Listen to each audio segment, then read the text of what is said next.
Hello नमस्कार पशुपालक भाइयों, मैं आपका स्वागत है एक नई और वीडियो में।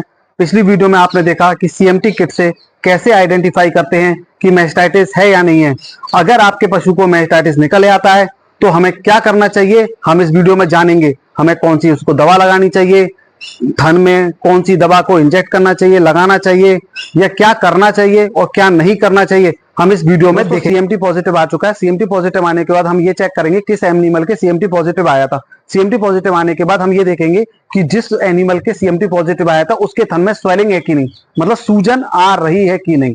फिर दूसरा स्टेप कि भाई उसको कोई बुखार वगैरह तो नहीं है, अगर वो दूध निकालने में दर्द वगैरह तो नहीं महसूस कर रहा है जब हम दूध निकाल रहे हैं तो, और उसको भूख कम तो नहीं लग रही। ये 4-5 चीजों को नोटिस करेंगे कि उस एनिमल के संग ऐसा क्या हो रहा है, उसका कोई ऐसा बिहेव तो नहीं चेंज है। ये सब तरीके की अगर कोई भी घटना होती है तो हम तुरंत ही अपने नजदीकी पशु चिकित्सक से संपर्क करेंगे, वेटनरी के डॉक्टर से, और उसको अपने फार्म पे बुलाएंगे या उसकी सलाह से कोई आगे की कार्रवाई करेंगे। अगर अपने यहाँ पशुपालक भाइयों किसी के सीएमटी पॉजिटिव आ जाता है, मतलब मैस्टाइटिस है, उसको हमें मालूम चल गया, इसके थन में सूजन वगैरह जो भी मालूम चल गया, उसके बाद हमें दूध का किस तरीके से मैनेजमेंट करना है, किस तरीके से हमें एनिमल्स का दूध निकालना है। तो मिल्किंग मैनेजमेंट इस तरीके से होता है कि जो भी एनिमल अफेक्टेड है, मतलब जिसको मैस्टाइटिस है, उसका दूध हम सबसे लास्ट में निकालेंगे, और लास्ट में भी निकालेंगे उस एनिमल का दूध।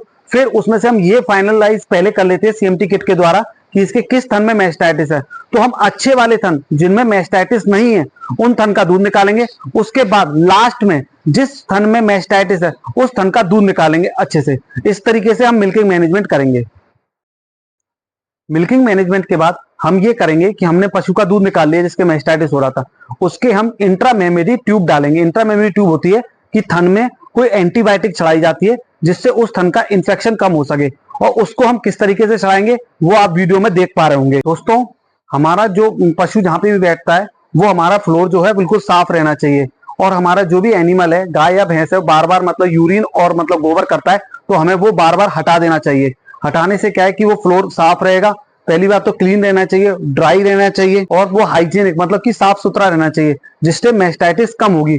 ये 3 स्टेप हमें फॉलो करने चाहिए। पहला जो वो है साफ रहना चाहिए, सूखा रहना चाहिए, और तीसरा वो साफ सुथरा रहना चाहिए, जिससे जिस पर एनिमल बैठे तो इन्फेक्शन होने के कम से कम चांसेस हों। दोस्तों, मैस्टाइटिस को रोकने के लिए हमें जो मिल्किंग मशीन यूज करते हैं, मिल्किंग मशीन की प्रॉपर क्लीनिंग होनी चाहिए। जो जो हमारे थन के संपर्क में आते हैं वो चीज हमें बिल्कुल क्लीन रखनी चाहिए। जैसे टीथ कप जो उसमें लगाते हैं, उनके लाइनर्स जो ब्लैक कलर के होते हैं जो थन के अंदर जाते हैं, लाइनर, जो भी कॉन्टेक्ट में आता है मशीन का आइटम, वो अच्छे से प्रॉपर क्लीन होना चाहिए, साफ सुथरा होना चाहिए, और अच्छे से हाइजीनिक होना चाहिए, जिससे उससे इंफेक्शन और पशुओं में या दूसरे पशु और दूसरे थनों में लगे। दोस्तों, जैसे हमारा एनिमल ड्राई हो जाता है तो हमें ड्राई काउ थेरेपी मतलब मैस्टाइटिस के लिए करनी पड़ती है। जब हमारा एनिमल ड्राई हो रहा है और नेक्स्ट लैक्टेशन के लिए हम लोग तैयार कर रहे हैं, मतलब अगले ब्यात के लिए वो अगर तैयार हो रहा है, तो हमें इस पीरियड के लिए उसको मतलब कि जो भी है किसी भी वेट की सलाह से, वेटनरी की सलाह से, हमें अच्छी से अच्छी एंटीबायोटिक जो इंट्रामेमरी इन्फ्यूजन होती है उसमें थन में डालनी चाहिए, और कुछ आयुर्वेदिक दवाएं हैं वो आप दे सकते हो, जिससे क्या है कि ड्राई काउ थेरेपी से अगले ब्यात में जब भी आपका पशु भी आएगा तो वो मैस्टाइटिस फ्री रहेगा। तो ये ड्राई काउ थेरेपी मैस्टाइटिस होती है, इसको हमें जरूर फॉलो करना चाहिए। हेलो दोस्तों, मैं आपके लिए लेकर आया हूं 5 गोल्डन रूल्स मैस्टाइटिस को कंट्रोल करने के लिए।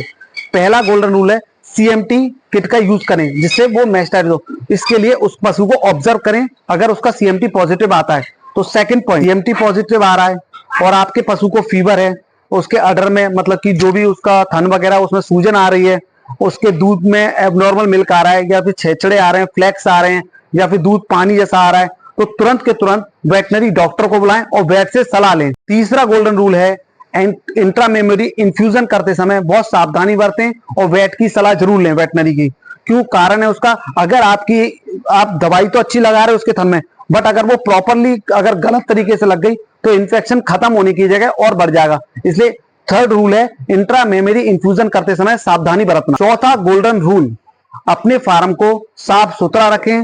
जो जहां भी अपना पशु बैठता उठता है वो पहली बात तो क्लीन होना चाहिए, ड्राई होना चाहिए, और प्रॉपर सैनिटाइज होना चाहिए, जिसमें कोई इंफेक्शन ना लगे उसके थनों को। ये हमारा चौथा गोल्डन रूल। पांचवा golden rule, dry cow therapy, मतलब जब भी हमारा पशु ड्राई होने वाला है और नेक्स्ट ब्यात के लिए तैयार होने वाला है तो हमें उसको किस तरीके से मैनेज करना है कि अगले ब्यात में उसको मैस्टाइटिस ना हो। इंट्रा मेमोरी इन्फ्यूजन लगाना है या कोई आयुर्वेदिक दवाई देनी है या कोई एंटीबायोटिक देना है जो अगले ब्यात में हमारे मैस्टाइटिस ना हो। और दूसरा, मिल्किंग मशीन के क्लीनिंग मैनेजमेंट को हमें रूटीनली अपनाना चाहिए। ये हमारा 5वां गोल्डन रूल है। इस तरीके से आप 5 गोल्डन रूलों को फॉलो करोगे, आपके फार्म पे मैस्टाइटिस के परसेंटेज बहुत गिर जाएंगे, बहुत घट जाएंगे। अच्छा, अकेली दवाई से काम नहीं चलेगा सर, तो कैसे चलेगा? तो और देना पड़ेंगे? नहीं, दवाई तक के लिए काम नहीं चलेगी। जैसा अपन ने बताई कि बाकी प्रॉपर मैनेजमेंट पे काम चले हो। जैसे दवाई तो हमें देनी है थनैला रोग में, हाँ। फिर बाकी साफ सफाई रखनी है, बाकी जो फ्लोर जहाँ पे बैठे उठे गाय, फिर जो मशीन है हमारी, मशीन की साफ सफाई पे ध्यान देना है। इन सब मैनेजमेंट पे हम ध्यान देंगे जब हम थनैला रोग से बच पाएंगे। ठीक है, पहले में आ जाओगे। हाँ, तो डट जाओगे, बिल्कुल डट जाओगे। अब तेरे समझ में आ गई? हाँ, धन्यवाद। अब ये तो बिल्कुल करना हो जाए हिसाब से, ठीक है, ऐसे ही करना है। हेलो दोस्तों, लास्ट में एक ही बात कहना चाहता हूँ कि मैस्टाइटिस हो रहा है, मैस्टाइटिस का ट्रीटमेंट करवाना जरूरी है, बट मैस्टाइटिस ना हो इसके लिए उसके प्रिवेंशन का हमें ध्यान रखना चाहिए कि मैस्टाइटिस ना हो। उन कारणों के मैं पिछले 13-14 सालों से वेटनरी फील्ड में काम कर रहा हूं और मैंने कई एनिमलों को ऑब्जर्व किया, उसके आधार पर मैं आपको बता रहा हूं। और मेरा एम है कि पशुपालकों को ज्यादा से ज्यादा लाभ पहुंचे, उनके पशुओं को मैस्टाइटिस ना हो और उनके पशु ज्यादा से ज्यादा मिल्क उत्पादन कर सकें। तो इस तरीके से हमारी इंफॉर्मेटिव मतलब अच्छी से जानकारी, अगर हमारी जानकारी आपको अच्छी लगी हो तो हमारे चैनल को लाइक करें, सब्सक्राइब करें और शेयर करें अपने किसान भाइयों के साथ। तो थैंक यू, मिलते हैं नेक्स्ट वीडियो में।